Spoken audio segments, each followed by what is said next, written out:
ahoana marina ny fanabeazana eto amintsika ity. Sy mba tanteraka ny fanabeazana eto Madagasikara amin'izao fotoana izao. Ratsy resaka fotsiny ny fampianarana ambaratonga ambony. Natao ankilabao foana ny université, kanefa raha vao misy ny fasahiranana dia ny fampianarana foana no atao sorona voalohany. Ny tsikaritra dia mivangongo ny olana eo amin'ny anjeny manontolo amin'izao fotoana izao. Fotodrafitrasa tsy ampy, efa mantaona no tsy nisy intsony ny programme d'investissement public. Ny olana eo amin'ny fandoavana ny karama ny personnel administrative et technique, miampy ny indemnité de technicité, ny heure complémentaire ny mpampianatra sy ny vacation vacataire, izay nisy tsy mbola voaloha hatramin'ny taona 2024. Maro koa ireo mpianatra mbola tsy nisitraka bourse noho ny tsy fahamatora ny logiciel digitalisation, izay mbola tsy tomombana fa natao tervaimanta fotsiny ny fampiasana azy. Vao nanomboka ny taona 2024 dia fantokona ny mpianatry ny ENS Peflo ary dia nahazo baoma mandatsa-dranomaso sy fisamboran'izy ireo raha nitaky ny zony. Taorian'izay dia nitokona ihany koa ireo mpianatra eny Ankatso ao amin'ny sampam-pampianarana Pitsabo ary mbola nahazo ny anjarany tamin'ny baoma mandatsa-dranomaso ihany koa izy ireo. Efa ho 3 andro kosa ny fifandonana teo amin'ny mpitandro filaminana sy ny mpianatra teny Votovorona satria dia nitaky ny zony ihany koa ireo mpianatra. Vao omaly dia nietsika ihany koa ny mpianatra tao barika 5 ka namoiza ny mpianatra iray niainy mihitsy ity fitakiana ity. Ary alina dia nanomboka nietsika ihany koa ny mpianatra tao amin'ny université n'Andrianzato Fianaratsoa. Raha fehezina dia mikorotana tanteraka ny tontolon'ny fampianarana eny amin'ny ambaratonga ambony ka antony nampiakapeo ity fikambanana manana tanjany eny Ankatso ity. Fanambarana manoloana ny toe-java misy eto Madagasikara indrindra eto amin'ny tontolon'ny anjerimanontolo izay namoizana ny mpianatra namanay dia manao zao fanambarana zao izay mpianatra avy amin'ny fatra 2020 eto anivon'ny université Antananarivo.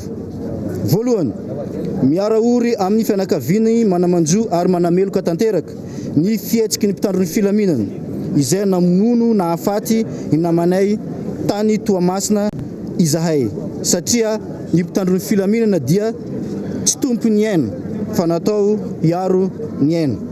Faharoa, meloinay ny fanafenana na fanodikodinana vaovao marom-pototra. Fahatelo, efa ela no nahatsapa fa natao ankilabao ny fampianarana ambony dia izao hitampoky hitam-pirenena fa ny vonoana tsotra zao ary natao ampabe maso ny mpianatra tsotra ny taky ny zony. Fahaefatra, mangataka ny anaovana fanadiadiana lalina ho an'izay na vandondozy sy ampiharina ny sazy faran'izay enjana ary atao ampabe maso ny tatitra momba izany rehetra izany. Fahadimy, miantso ny mpianatra rehetra amin'ny ambaratonga ambony manerana Madagasikara mba haneo ny firaisan-kina ka hanohy ny fitakiana izay efa nataony maritorantsika hatramin'izay ka tsy mitrotsontsika. Fahenina, mangataka ny amoana tsy misy atakandro ny vatsim-pianarana izay mbola misy 4 mois plus équipement. Fahafito, tsy ekena ny fampiakarana CODIS ho an'ireo mpianatra izay mitaky ny zony fa tsy camp de concentration ny université ka hanaovana didijadona. Dia noho izany, tsy ekena arak'izany ny fandemena-tsaina amin'ny endriny rehetra na amin'ny alalan'ny CODIS na amin'ny alalan'ny famonjana na amin'ny alalan'ny famonoana atao amin'ny mpianatra ety amin'ny ambaratonga ambony izay mitaky zony amin'ny Mangarara. Fahavalo, mangataka ny amoana tsy misy atakandro ireo na izay gadraina izahay mba hisiany filaminana eto amin'ny tany sy ny fanjakana.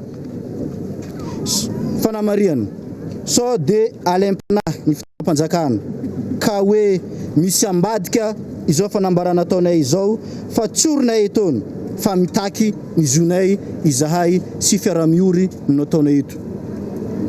Manana ny asany ambaratonga ambony ary mila tonga saina sy mijoro tsika mpianatra hamerenana izany asintsika izany. Etsy ankilany, ny tena loza mitatao dia ny fampiarana ity digitalisation ity. Logiciel mbola tsy matotra tao anatin'ny tetikasa Prodigie, tetikasa izay notariny directrice de cabinet ny présidence teo aloha sy ny ministre ny posta amin'izao fotoana izao io. Raha ny vaovao azo kanefa dia tetikasa mitetina 700 millions de dollars izany. Rehefa nesorina teo amin'ny ministera ny fampianarana ambony ny fandaovana bourse dia nalefa nikirakirainy io projet io ary ny poste no mikarakara ny fandaovana bourse. Olana lehibe mipetraka nefa raha ny fikaroam-baovao natao hatrany dia mikorontana tanteraka izany. Misy ny doublon sy ny triplon maromaro satria misy olona manao double filière dia misoratra indro ny anarany na ihany koa izy inscrit première sy deuxième. Tamin'izy teo ambanin'ny fitantana ny université anefa dia nisy ny critère maromaro vao afaka nisitraka izany raha ny fantatra, toy ny hoe raha redoublon tsy mandray bourse, raha olona efa miasa tsy afaka mandray bourse intsony. Hoy mantsy ny fanazavana hoe tanteraka mihitsy zany angivy resaka digitalisation io e ary io la BTP koa ny zavatra mbola tsy mety amin'io raha ohatra ka ianao ka hijeren'ny mpianatra hoe bourse de hoe j'ai inscrit zany de mahazo bourse atao nefa ny olona anankiray mety triplon mety inscrit izy première année deuxième année mety inscrit koa izy any filière hafa mety quadruplon de mahazo bourse inefatra zany olona io. Ao anatin'io bourse io mety misy olona efa miaramila ny sasany masera de efa hitanao milahatra hoe fa manino ty miaramila manao tenue ty ny milahatra eto de zay vao asorina hoe so de tsy mety zany. Ankoatr'izay rehefa nalefa ny université misa enina izany dia be dia be ihany koa no niraraka rehefa namoaka azy ny prodigie satria nikorontana ilay logiciel ka nisy ny réclamation tsy mety tapitra fa mpianatra efa vita digitalisation no niverina tsy ao anatin'ny base indray. Raha nisy mpianatra teo amin'ny arivo teo dia 300 teo no niraraka. Mpianatra amanarivony no mbola tsy nandray bourse sy équipement satria nilatsaka tao anatin'ny base indray raha ny vaovao azo hatrany. Fa ahoana mariny? Misy koa ireo mpampianatra mandray première sy 7e mois miampy équipement dia mbola misy koa ny nandray 8e sy 9e mois tsy nisy équipement. Amin'izao fotoana izao anefa no ilay fikorontanana nisy dia tsy afaka manamarina intsony na manao confirmation liste anankiroa ny université sy ny technicianina avy amin'ny prodigie. Miteraka olana be anefa izy io satria ireo mpandraraha sy ny mpampianatra ao amin'ny université no mibaby ny atezerin'ireo mpianatra fa ireo tena nanao ny fahotana tsy hita maso. Niteraka fahafatesana mpianatra tany Tomasina sy tany Toliara mihitsy moa ireo hetsika ireo sy fandorana trano maromaro ho ana mpampianatra tany Toliara. Ity no zavatra nitranga atao fianaran-tsoa ny fiandohany ity herinandro ity. Mikantso tanteraka ny fampandehanan-draharaha eo anivon'ny université ny Fianarantsoa nanomboka androany araky ny fanambarana izay nambara ny PAT sy ny CSS dia miato ny raharaha-mpampianarana rehetra eo anivon'ity université nandrainjato Fianarantsoa ity. Andrasana araka izany ny famahana olana avy amin'ny tompon'andraikitra mahefa manoloana ireo fangatahana petraka ireo mpandraharahan'ny université sy ny mpikambana eo anivon'ny CSS. Verhevitra ny ray aman-dreny ireo mpianatra izay tokony efa handray fianarana sy karakara ny antota taratasy rehetra mahakasika ny fifaninanana eo anivon'ny ty anjerimanontolo ty ankehitriny. Raha ny nambaran'ny fanjakana sy ny tompon'andraikitra eo anivon'ny COPRES dia ny faefatra ny volana oktobra ny fidirana eo anivon'ny anjerimanontolo.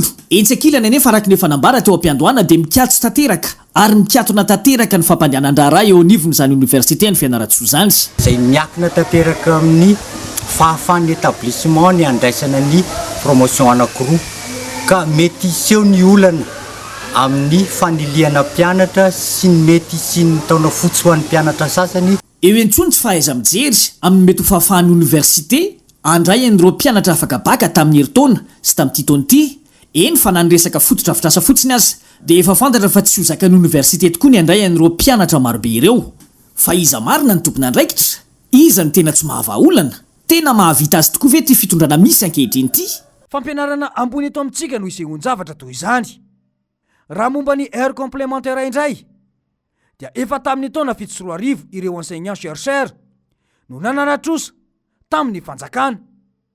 Efa mananika ny 500 miliara ariary izany amin'izao fotoana izao. Miteraka olana ara-sosialy eo amin'ny mpampianatra izany, grève lavarendy ary mampiena ny kalitao satria manjary mirona any amin'ny fampianarana ambony tsy miakina izy ireo ka manjary zanakiala hafa ireo mpianatry ny université misy eto Madagasikara. Maro koa moa ny mpampianatra lavy ny Covid-19 tamin'ny ity taona ity. Raha ny fantatra dia miisa 470 izy ireo. Manodidina ny 3,000 eo ny professeur titulaire etsy andanin'izany anefa maro amin'izy ireo no efa mihoatra taona ka mangataka médecin tamin'ny gouvernement. Efa heritaona mahery anefa tsy namoaka médecin intsony satria tsy nekeny primature. Vokany maro ny département idy noho ny tsy fisian'ny mpampianatra. Dia hoy ny solombavam-bahoaka hoe satria efa vita ny concours na ny testa ho an'ny baka 2021 zany ahoana efa mifanike mbola tsisy tokotany ny testa de ahoana de hoe atao amin'ny fomba ahoana ary le izy ny plasy efa fieno ny foto-drafitrasa tsy misy tsisy ke foto-drafitrasa zay nataony de asisika izy ary reo mpianatra zao mbola réservé am'le 2020 zay indrindra de ahoana ary nanaovana an'zany ahoana fomba iserena an'zany de ahoana reo babaka 2021 reo zany atao ahoana reo azo mifany tsara ve le izy mazava be mihitsy zay ka ny foto-drafitrasa tsy misy nefa ny concours sy ny testa efa napita baka 2021 vo afaka baka teo hoaisa ary reo zanakitsika reo am'zao zay le tsy faiza mandritra tsy faiza mitantana. Raha ny fantatra mantsy momba ny personnel administratif et technique izay efa mikarama vary masaka dia mbola nesorona ihany koa ny indemnité de technicité izay noraisina hatramin'ny taona 3 no tapahan'ny ministera ny fitantanam-bola irery izany tsy niranana tamin'izana tamin'iza raha ny vaovao azo niteraka olana be ihany koa izany ka ny volana jolay dia nanapaka ny conseil de gouvernement rehetra fa ampidirina ao anatin'ny karama ilay indemnité. Mbola tsy nanaiky izany anefa ny contrôle financier ka nampiakarina tany amin'ny cour des comptes ny raharaha izay nivaly ny volana septambra teo ka nahazo rary ny teo anivony paty saingy mbola mipetraka hoe iza no isitraka ary inona no ta ampiasaina. Ny farany teo mbola tsy tonga ara-potoana ihany koa ny vatan-karama kanefa dia fotoana fampidirana mpianatra ireny fotoana ireny.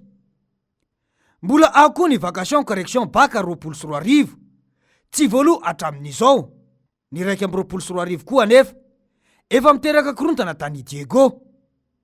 Ireo mpampianatra tany Tulear nangataka affectation collective no nitahotra nateraka ilay etsika farany izay namahitranona mpampianatra sy nahafaty mpianatra ka raha sanatria misy izany dia hitanteraka izany ny université manday Tulear. Te koa ny korontana sy ny fandorana trano tany Diego sy tany Tomasina. Mbola tsy manomboka akory ny tom-pianarana dia efa mandodina igrefy sahady ireo sesesa ireo sy ny pata ary ireo mpampianatra mbola tsy nisitraka borsa ankehitriny. Ho azo ferana ve ireo voakasika ireo raha hitaky ny zony fa ahoana mariny.